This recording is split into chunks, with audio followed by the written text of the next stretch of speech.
This episode of Talking Smack contains spoilers for Star Wars Tales of the Jedi, Star Wars Rebels, Star Wars The Phantom Menace, Star Wars Attack of the Clones, Star Wars Revenge of the Sith. Avengers!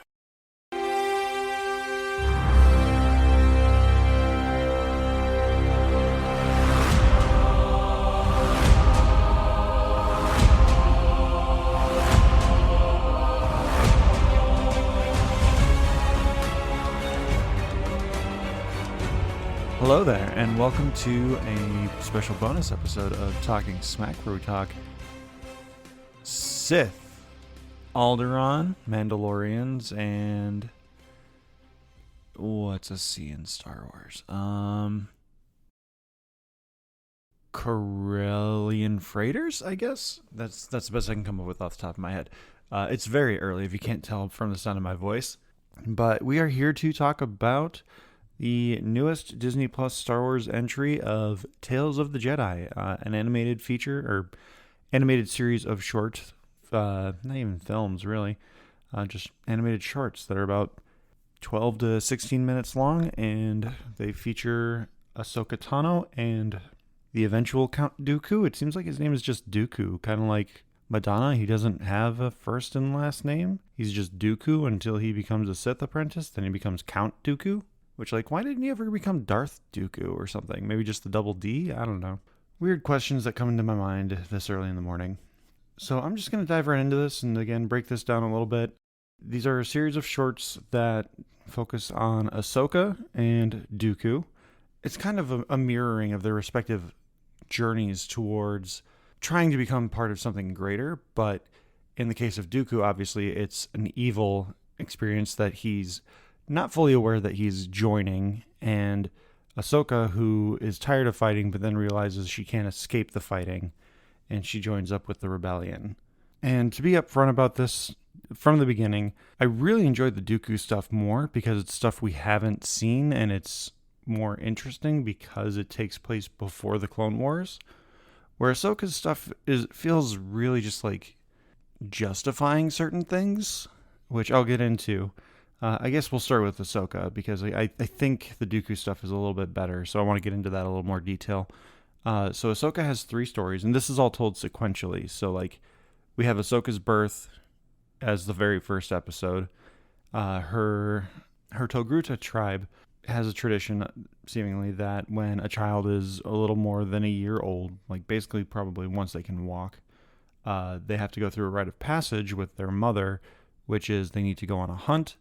And then the mother needs to carry both the child and the kill back. There's some spiritual stuff that goes in there, like facing death and not being afraid of death. The hunt goes fine until the craziest looking saber-toothed tiger shows up. That thing is so muscular. Ahsoka's mother fights it off as long as she can. Eventually it gets to a point where the villagers come to offer backup, and then the tiger just kind of steals Ahsoka away, and Ahsoka, being force sensitive, is able to manipulate the tiger eventually, even as a child, and the village elder realizes that she's a Jedi, and that's kind of where the episode ends.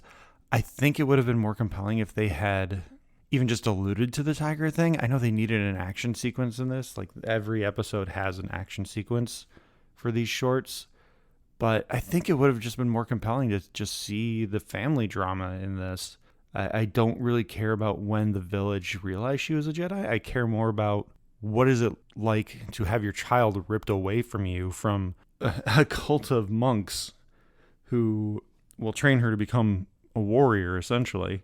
I think that's more compelling. And this episode really did nothing for me other than just kind of add to the legend that is Ahsoka, which I love Ahsoka, but Dave Filoni is trying so hard, and everyone at Disney and Star Wars is trying so hard to make Ahsoka just the biggest badass in the universe, which is fine, but we don't need to see a 1-year-old Ahsoka being like, hey, Mr. Tiger, can you carry me back to the village, please?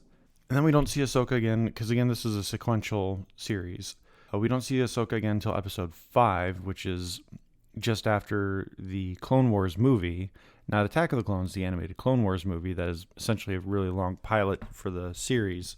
And she's going through a very intense exercise that Anakin is putting her through, which this episode also features a cameo appearance of Caleb Doom / Kanan Jarrus and his master Deepa Billaba, which is very nice to see, but again, it's not necessary, and it kind of, if I'm remembering the end of season 1 of Star Wars Rebels, Kanan doesn't really react to seeing her, which you would think he would be like, oh my gosh, I know you.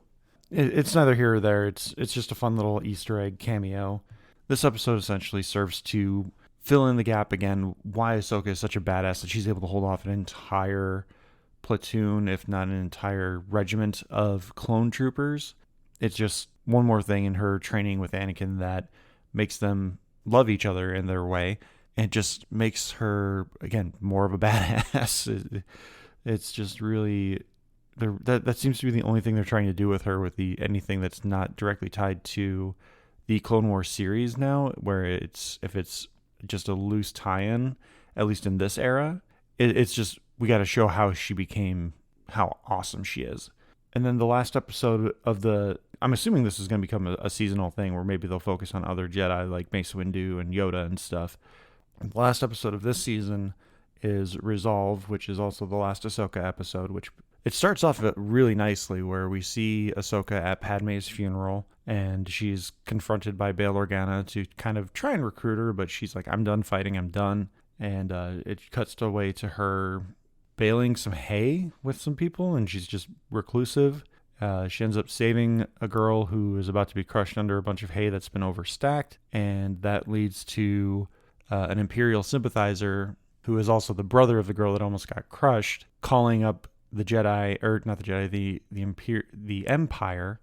That leads to like our very first look at maybe one of the first Inquisitors, if not the first Inquisitor. We don't get a name, we don't get anything. We just see that he's clearly an Inquisitor based on his lightsaber and his cloak. He looks awesome, but that's all that he really offers to the thing. Is he's trailer bait.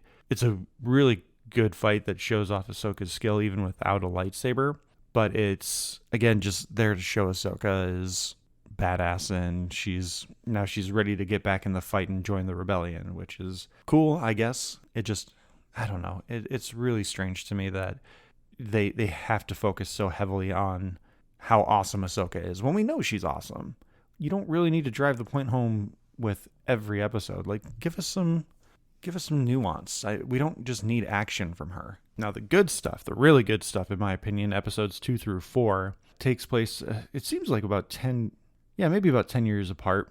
So the first episode is with Dooku, is episode 2, called Justice, where Dooku and I'm assuming a newly knighted Qui-Gon Jinn go to a planet that's been absolutely devastated by corruption, literally and figuratively. The senator's son has been kidnapped by some rebels on the planet because they're trying to get a better life. That's all they're trying to do. They're not even really trying to fight for freedom. They're just trying to fight for their planet and for better conditions.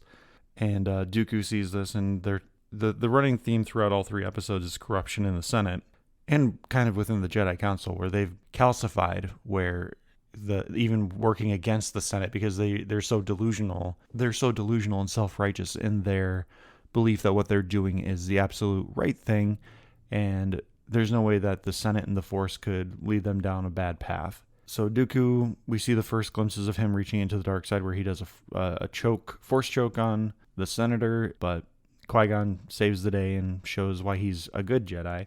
And they're kind of showing like the opposite sides of the coin here. And then episode 3 with Choices, we see Dooku team up with Mace Windu. You can tell that there's been a passage of time because now Dooku has a little bit of gray in his temples and he's got a beard. This one is about them investigating the death of a Jedi, and again leads to finding corruption in the Senate. And Dooku, you can see where he's starting to be like the Jedi and their code, because Mace Windu, among other people in this episode, just keeps saying like, we have our rules, we have our rules, we have our guidelines, and we have the council. There's no way we'll ever be corrupted, and we have no egos. There's no way anything's ever going to go wrong because we're Jedi and we're right, and we have our ways that'll make sure that we're always right. Dooku obviously sees the flaw in this, which leads into episode 4. And that's where we get a little bit of the gaps and the blanks filled in between what happened with Master Sifo-Dyas in Attack of the Clones and what Dooku's role in all of this was, which, I feel like it was pretty well implied, but we have some confirmation here now where Dooku essentially stole Sifo-Dyas's identity. He's the one that deleted the map to Kamino, which that was pretty well implied as well. Where this episode really shines is that it again adds a lot of context into The Phantom Menace, where the episode opens with Dooku deleting Kamino, and then he meets up with Qui-Gon, and he's like, "Oh, hey, I heard you ran into a Sith Lord," obviously meaning Darth Maul. And Qui-Gon's like, "Yeah, it's fine. No one has confirmed that it's a Sith Lord. We don't know yet, but the Council is the Council, and we'll figure this out." And then Yaddle shows up, which, yay, Yaddle, finally confirmed canon, voiced by Bryce Dallas Howard. And I should say bravo to Corey Burton as Count Dooku and Ashley Eckstein as Ahsoka. Like, everyone brings their A game for all this. But after the title card with this episode, after they have this discussion about the Sith Lord and how the Council hasn't decided that, Darth Maul is a Sith Lord, we cut to almost immediately after the events of Phantom Menace. We see Dooku mourning in front of a tree, giving a little small eulogy for Qui-Gon, talking about how the tree at the temple, Qui-Gon was always fascinated by it because he grew up on Coruscant where there's just steel and stone. There's no trees or greenery. That's the moment where he basically has decided he's going to go work with Palpatine and he's going to commit to it 100%. Yaddle senses the conflict in Dooku, so she follows him, and that's where a nice big cool fight happens, and ends up Yaddle does get killed, so that explains her absence after the deleted scene in The Phantom Menace. And Dooku becomes the new apprentice to Darth Sidious, Senator Palpatine. And I'm summarizing this really quickly and probably not in the best way, but I think the Dooku stuff is really compelling, and I think it works really well because it's not entirely reliant on the action. The action is very subtle, and we see how good of a Jedi he is and how powerful he is.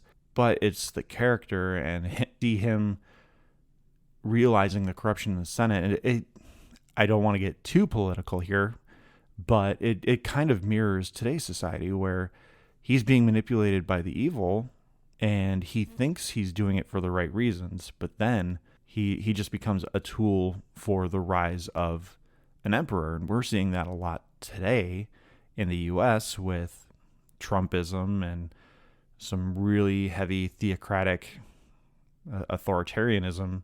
It mirrors today really well, and Dooku doesn't see that he's doing the wrong thing because he is kind of doing the wrong thing for the right reasons. There is corruption in the Senate. We've seen that through the movies. We've seen that through the Clone Wars. We've seen it repeatedly through this series of stories with him. So he's not wrong, but he's wrong in the way he's doing it. He needed to bring it to the council, present his evidence, and maybe stoke some change that way. Instead, he's going to go and try and plot a coup, essentially, and stage a big galactic war with Palpatine. And it obviously is going to go very poorly for everyone but Palpatine. So with that, I'm going to wrap up and start closing out the bonus episode here. Thank you everyone for listening. We do have our current regular episode out with Alex and I talking about Black Adam and House of the Dragon. So please definitely check that out. We have a guest cameo review from Justin Henson from the Movie Wire podcast. So please give that a listen and check out Justin's podcast, as well as the Super Familiar with the Wilsons, who are our weekly ad this week.